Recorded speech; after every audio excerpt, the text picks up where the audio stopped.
My name's Anna Wills. I'm the Managing Director of Tonic in the UK. So online communities are a massive part of our business, probably about 75% of our business. And for us, we build bespoke online qualitative communities and quantitative as well. And really it's about bringing together a group of people who are with us for an extended period of time. So we do pop-up ones that are short term and we do longer term ones as well.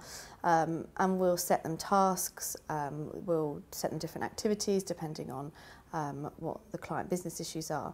But we also include regular engagement tasks and moderation tasks outside of any project work. And that's to ensure that we have created a space where people are genuinely engaged and want to be and are contributing, that think they're not people just lying dormant or you know, there are people on there that aren't doing anything. These are spaces where people really come together. A great example of it is we run one in the US for a big FMCG food brand. It's been going nearly 4 years now, and you know the community members on that community actually start their own conversations.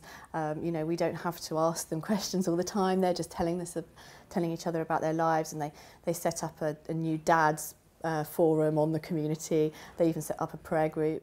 And they're even friends, you know, one of them went to visit another one in hospital when they were sick at one point. You know, so they're genuine spaces where people come to engage with the brand and the issues, but also with each other. So that's what it means to us. It differs from, I mean, it's not a panel model, so there's companies out there offering communal panels. We do offer quant in terms of, you know, we offer quant embedded in the community and we'll supplement with other sample, but it's not like managing thousands and thousands of people in a panel where you put a question out and you're not moderating everybody's responses. You know, people in the community have to be active, doing tasks, being remunerated for it. So it's not something that you're just putting out to the ether and hoping something comes back. It's different from focus groups. When we first started out doing communities, we started doing online focus groups, if I'm honest. We don't do them anymore. That is because you know, you're just transferring a method that was really designed for face-to-face and putting it online. Instead, what we do is think about how do we get the best out of people in the online space, and actually that's we think is done much better through engaging task design, you know, thinking about different topics that we want people to discuss or talk around, rather than just taking one methodology and putting it online.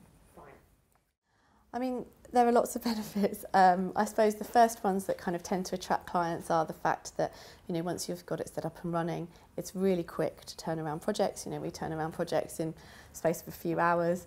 You know, when they're quick questions, you know, and a couple of days for other things, and also the cost efficiency. So once it's set up, you know, the costs for running projects are actually quite minimal. I think, you know, and what that means is that it means insight people are able to be in conversations that they weren't necessarily in before, or they've been involved in decision making that they weren't before. You know, sometimes clients had to make decisions based on a hunch or on an instinct because they couldn't afford or have the time to sit down and take 6 weeks out and run 6 groups and then get the answer again. Whereas now, if they can turn things around quickly, you know, they can get some feedback from the community, and it only has to take, you know, a day or so. So I think it integrates insight people a lot more into the business. Other benefits, I think, are when you've got that ongoing dialogue with your customer or with your target audience. They almost become an extension of your marketing team. You know, you really can start to involve them and engage them in all the decisions and conversations that you're having. And you start to spot trends. You know, you start to get to know them better. We ran a community a couple of years ago for Lynx deodorant, an ongoing community, and obviously we were doing the projects that they were asking us to do, but on top of that we were looking at how these boys were talking about their lives and about their dating world, obviously because it was Lynx, and we noticed that the way that they'd started to think about and talk about women and sex had actually sort of changed and evolved and moved on, and from the sort of laddie sort of brashness, and that actually, when we talked to Lynx about that, they actually decided to rethink some of their campaign, which used to be about obviously all the women kind of in bikinis flocking to them, and it actually led to the development of the Angels campaign. I don't know if you remember it, which was much more about sort of less kind of overt, brash kind of sexuality, and much more seeing women as sort of angels coming down. Obviously they were still gorgeous and in bikinis, but it was a slightly different tone of voice than they'd had before. So I think, you know, you wouldn't have spotted that had you not had that community going, and being able to have that conversation and see how those viewpoints and language and things were evolving amongst that audience. And then I think there are other sort of practical benefits beyond just cost and time, things like, you know, geographical reach, for instance. I mean, we run a lot of communities in the US, and it's such a vast market. You know, being able to do face-to-face in that market like size presents some challenges. But even in the UK, you know, we end up doing a couple of cities, whereas with a community you can really get that breadth of people that you reach.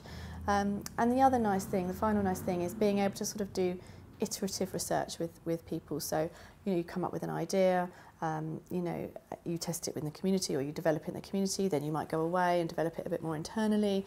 You know, so your agency might develop it, then you can put it back into the community again, and they can keep feeding back. So you get that nice iterative discussion with your community members, which has been really valuable. Yeah, I mean, I think the only thing that we've seen is, well, there are two things actually. The first is that if you're a company that doesn't do much research already, the setup and running costs can be prohibitive. You're not going to get that cost benefit that you would otherwise. Most people tend to do enough research that it would cover that, but if you're doing 1 or 2 projects a year, it isn't worth it. You know, there is a setup and running cost that you have to pay up front. The only other thing that we found is that people worry about the idea of testing something in the community that the community's developed, you know, that it's not necessarily a clean read on what the average consumer might think. And, you know, we do various things to kind of counterbalance that, you know, adding some fresh sample to test an idea, or something that the community's been developed in the community. So those are the only things, I think. Otherwise, I think